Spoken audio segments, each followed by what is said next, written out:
காலை வீடியோவில் பார்த்தேன். திரு அண்ணாமலை ஐபிஎஸ் அவர்கள்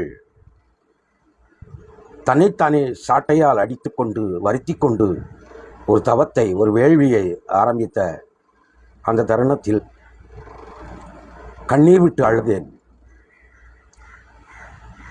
என் கண்ணீரை கட்டுப்படுத்த முடியவில்லை. என் அழுகையை அடக்க முடியவில்லை.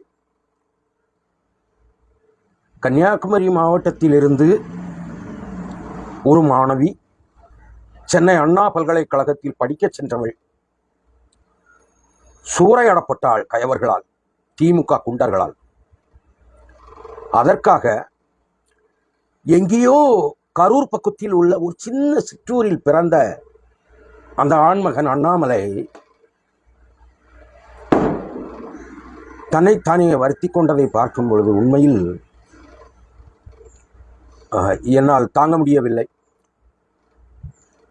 நான் இந்த தருணத்தில் எங்கள் கன்னியாகுமரி மாவட்டத்து மக்களுக்கும் சரி, எங்கள் தேர்ந்தெடுக்கப்பட்ட உறுப்பினர்களாம், எம்எல்ஏக்கள், எம்பி, உள்ளாட்சித்துறையில் தேர்ந்தெடுக்கப்பட்ட மக்கள் எல்லோருக்கும் ஒரு கருத்தை சொல்லுகிறேன். அன்பர்களே, சூறையாடப்பட்டது நமது கன்னியாகுமரி மண்ணை சேர்ந்த, பகுதியைச் சேர்ந்த நமது ஒரு மாணவி, ஒரு குழந்தை, ஒரு பெண்மணி. எங்கே, எந்த இடத்தில் ஒரு பெண்ணுக்கும் ஒரு தாய்மைக்கும் பாதுகாப்பு இல்லையோ அந்த மக்கள் சமூகம் முற்றிலுமாக அழியும். ஆணித்தரமாக சொல்லுகிறேன், அந்த சமூகம் முற்றிலுமாக அழியும்.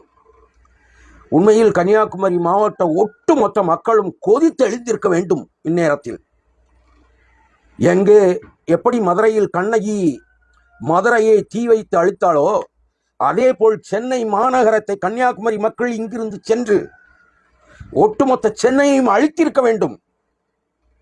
ஒட்டுமொத்த சென்னையும் அழித்திருக்க வேண்டும். எப்படிப்பட்ட மண் இது? வைகுண்டர் பிறந்த மண் இது. பெரியார் மண் அல்ல, இது அண்ணாவின் மண் அல்ல, இது கருணாநிதியின் மண் அல்ல, இது வைகுண்டரின் மண், இது நேசமணி நாடாரின் மண், இது பொன்னப்ப நாடாரின் மண், இது தாழ்லிங்க நாடாரின் மண், இது கவிமணி தேசிவநாயகம் பிள்ளையின் மண். இந்த கன்னியாகுமரி பூமி இருக்கிறதே, இது அமரர் ஜீவா பிறந்து வளர்ந்த மண். இந்த மண்ணை சார்ந்த மக்கள் தன்னுடைய பிள்ளைகளில் ஒன்று சென்னையில் சூறையாடப்பட்டதை பார்த்து கொஞ்சம் கூட ஒரு சின்ன உணர்ச்சி இல்லாமல் இருக்கிறீர்களே, உண்மையில் தாங்க முடியவில்லை அன்பர்களே, தாங்க முடியவில்லை. நடக்கின்ற ஆட்சி யாருடைய ஆட்சி? ஸ்டாலின், மு க ஸ்டாலினுடைய ஆட்சி. முதலமைச்சர் மு க ஸ்டாலினை பற்றி உங்களுக்கு தெரியுமா? மு க ஸ்டாலின் 75, 76களில் மிசாவில் கைதாகி உள்ளே போனார் என்று சொன்னார்கள். உண்மையில் மிசாவில் கைதாகி உள்ளே போனாரா? அன்பர்களே, உங்களுக்கு ஒரு உண்மையை சொல்லுகிறேன். இதே நமது முதலமைச்சராக இருக்கிறாரே மு க ஸ்டாலின், அன்றைய காலகட்டத்தில் மிசாவில் உள்ளே செல்லவில்லை. அவர் உள்ளே சென்றதற்கு காரணம் இதே போன்ற ஒரு சூறையாடல், ஒரு பெண்ணின், ஒரு மாணவியின் சூறையாடல். வித்யாசாகர் என்கின்ற போலீஸ் அதிகாரி அதற்கு பழிக்கு பழி தீர்ப்பதற்காக அவரை சிறையில் கொண்டு வைத்து அடித்தார், நொங்க புடைத்தார். அதுதான் உண்மை. அன்று ஆரம்பித்தது மாணவிகளை, கல்லூரி மாணவிகளை சூறையாடப்பட்டது அன்று ஆரம்பித்தது. இன்று வரை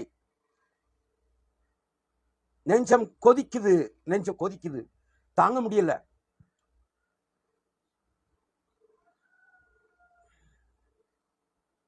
பொறுக்க முடியல. இதுக்கு மேல என்னால பேச முடியல. நன்றி, வணக்கம்.